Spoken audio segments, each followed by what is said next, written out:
Alhamdulillahirabbil alamin. No. Dawuh apa jan. Puji syukur kunjur ngarsane Gusti ingkang nyipta jagat ingkang wis paring kanikmatan kamulyan kesehatan barokah marang sedherek para titah. Ngono ya ya.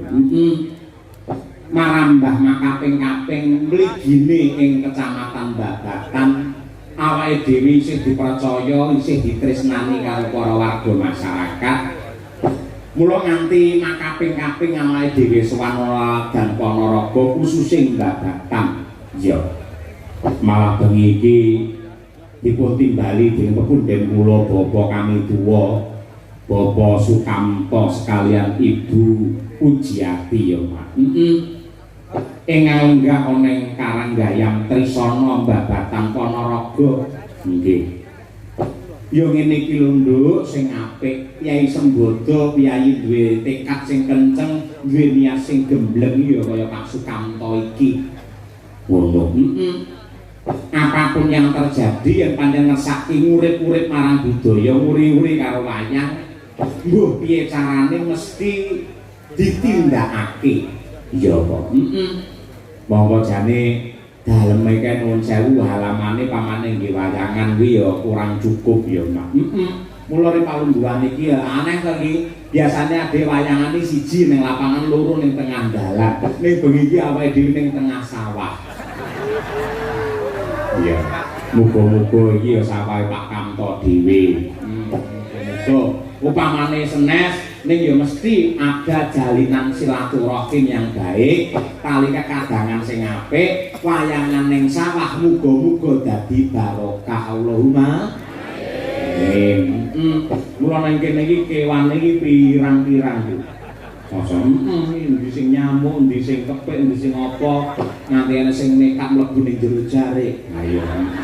Resikone dadi dalang ngono kuwi. Ora apa-apa. Ini ya kuwi lho kaya nekat mlebu. Maka lek dikukur ya saru, lek ora dikukur ya nekat ae dhewe. Ora apa-apa ya. Ora apa-apa. Iki sing tegese Bapak Sukamto iki patut minangka contoh, patut minangka tepa tuladha. Wis jarang nduk jaman saiki piyayi mantu, piyayi supitan atau sunatan iki nanggap wayang. Yen ning Ponorogo bersih desa isih subur kepareng wayangan ning endi wae. Iya. Nek piye duwe gawe racake yen nggenku kono biasane mung nanggap elektron. Ya, campur sari ringkes, yen sajake golek cumpan utawa golek ngirit meneh mung kaset. Ya, ngono kuwi. Ning ing atase panjenengane Bapak Sukamto nuwun sewu, kepareng wayangan mujudake hal sing sangat luar biasa. Muga-muga bisa nular marang para warga masyarakat liya-liyane sing kersa urip-urip budaya kaya wayang iki merga kaya sing tak aturake ngarep mau sing jenenge perkotaan instansi pemerintahan mbuh kantor-kantor dinas ngendi wae sing biyen di era orde baru kerep wayangan saiki ora ana sing wayangan alasane efisiensi anggaran ya to Pak Kamto ora kenal ki efisiensi pengiritan ora kenal Pak Kamto sing baku tetep wayangan pira regane yang mesti dibayar mergo untuk ya kuwi nyenengake warga masyarakat supaya paring pangestu panjurung marang teman-teman kekalih nenggih Roko Mas Bagus Arizal Anas ST karo Mbak Yuroro Dinda Malema RJK Kencana Ayu ST. Wah, sing wedok jenenge Duwowo kaya ngono. Bocah saiki kaya ngono ora apa-apa, Nduk, sing penting niate apik. Iya to. Aja kaya tanggaku kae. Pembi anak lanang siji Pak Joko jenenge Kacuk Santoso. Nah, enak, nyelu ya Cuk, Kacuk arep ndi Cuk ngono kuwi. Padha karo Bu Endang kae, duwe anak wedok siji jenenge Nunuk Indrawati. Jenenge anak apa ae boleh. Nek nganti iku kok dadi kecelakaan, ling ngucapke iki bingung. Upamane si Nunuk numpak sepeda motor kolor, terus si Kacuk numpak sepeda motor koetan ning prapatan ora ono banjune padha bantere, tabrakan bries ngono kuwi. Sapa kae sing tabrakan? Anu Nunuke Bu Endang ditabrak Kacuke Pak Joko. Lah ngene malah ora kepenak. Iya. Iki asmane teman-teman kekalih ya apik. Muga-muga iso nular ning liya-liyane. Monggo Pak, wayangan tur le wayangan utawi mirsani wayang, mangke putra-putrane diganti mirsani wayang. Ya, men bocah ngerti karo wayang sak kuwate. Yen cara aku mbiyen mesti sore iki turu dhisik, terus jam 3 digugah, terus nonton wayang nggih men muro kali gayeng-gayenge yen cara aku. Ya. Men ora kepaten ngobor wayang tetep ditresnani karo akeh, ora mergo aku seniman dalang. Terus wayang ben eksis aku ben payu ki ora. Wayang ini milik kita bersama, semua warga masyarakat mempunyai kewajiban untuk melestarikan. Ya, Pokok jaman sing wis kaya ngene lho Nduk, golek sandang pangan ki angel kaya ngene, pemerintah gawe kebijakan sosok yang malah bingungke masyarakat, gawe kebijakan malah gawe rekasane warga masyarakat ning tekad suci dari Bapak Sukamto untuk memberi hiburan dan mengangkat seni budaya wajib diacungi jempol. Tepuk tangan untuk Bapak Sukamto kami tua. Hebat, sangat luar biasa. Mundur kemanten utawa boyo manten ya Pak. Muga-muga kemanten kekalih pikantuk wahyune judu, keluarganipun sakinah mawaddah warahmah penuh dengan barokah, anane mung guyub rukun lan kagungan wujude katresnan minangka talining bebrayan, wujude putra kaya golek kencana sing bisa tata jama minangka penyambuni umur lan uga dalan kamulyane wong tuwa. Iya, ngono ya Pak. Mau Pak Kamto ya kepareng paring dawuh ngersakake lelagon. Larase slindro patete 9. Iya, Pak. Ngono kuwi. Assalamualaikum warahmatullahi wabarakatuh. Pak Dalang, waalaikumsalam. Nyuwun gendhe ngimpi dipun dawani angka kalih sesedeman kagem warga masyarakat Karanggayam Trisana selamat mirsani. Ya, saking Bapak Sukamto. Ugi ngaturaken sungkem bekti marang Ibu Nyai ing Pondok Pesantren Anur, Ibu Nyai Ismi sing biyen nate nimbali awake dhewe, mau malah kepareng utusan Cundaka sesuk-esuk bar wayangan awake dhewe supaya sowan ana ing Pondok Anur. Ngestake dawuh Ibu Ismi. Kaya ngono.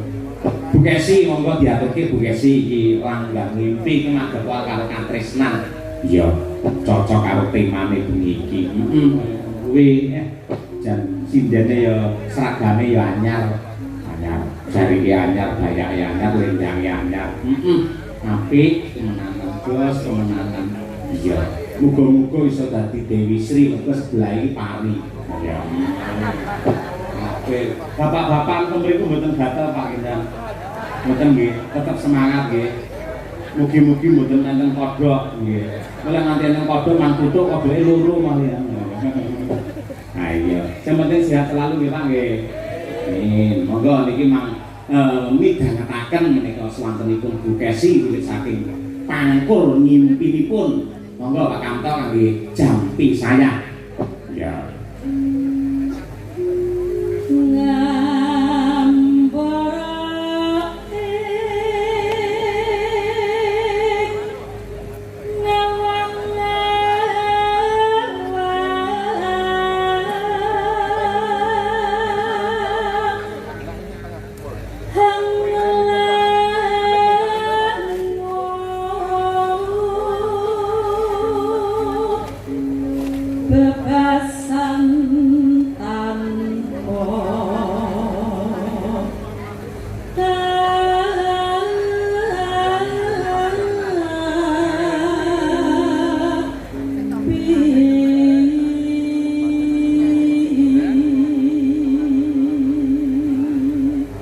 Ugi kula dherekaken ngaturaken panuwun dumateng Pak Poyanto Lembah panjenengane sing kepareng ndherekake Bapak Sukamto nalika tindak ning gubuke dhewe Karanganyar. Nggih sinah nuwun Pak Yanto. Nggih. Bu.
dibukesi suarane si unggul ya Mak.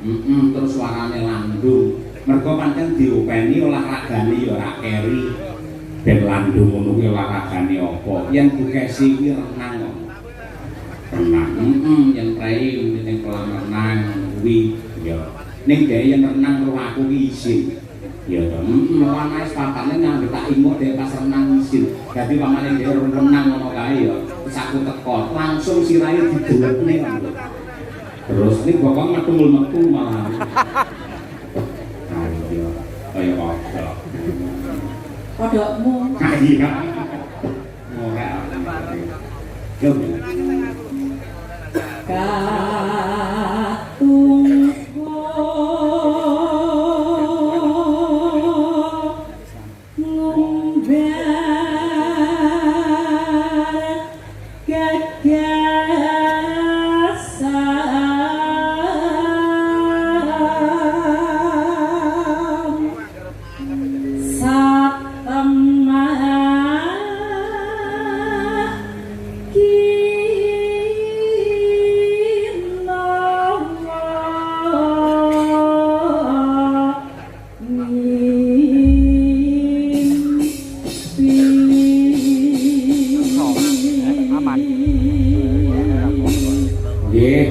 monggo sak langgamipun duke gelar pamayan. Yo.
sembah nuwun Bukesi lan ugi kadang-kadang madang karang sampun ngaturaken langgang mimpi pamundhut saking punden kula Bapa Sukamto. Iya, mugi-mugi saged kinarya jampining saya. Amin ya rabbal alamin. Aku ora ngira lho, Nduk, jebul ki ana bintang tamune. Bilane. Tiwas aku bingung. Ha iya. Ya kuwi Mas Klitik karo Mas Klutuk. Awan mau lak Mas Klutuk iki WA aku to. Mas, mangke napa kula temu jenengan? Mboten niku. Kula mboten ngejok jenengan. Mboten Ponorogo teng daerah Trisana niku. Sik tak telepon Pak Kamto, Pak. Jenengan napa ngejok Mas Klitik Klutuk? Nggih, Pak, dalang ngapunten dereng anu ngendika kalih jenengan. Oh, nggih mboten napa-napa. Iki ana bintang tamune. Ya, enteng iki penak iki. Kali rungokne to. Ha iya kok. Coba diaturake, lalang kekek tak bagus. Mas Klitik karo Mas Klutuk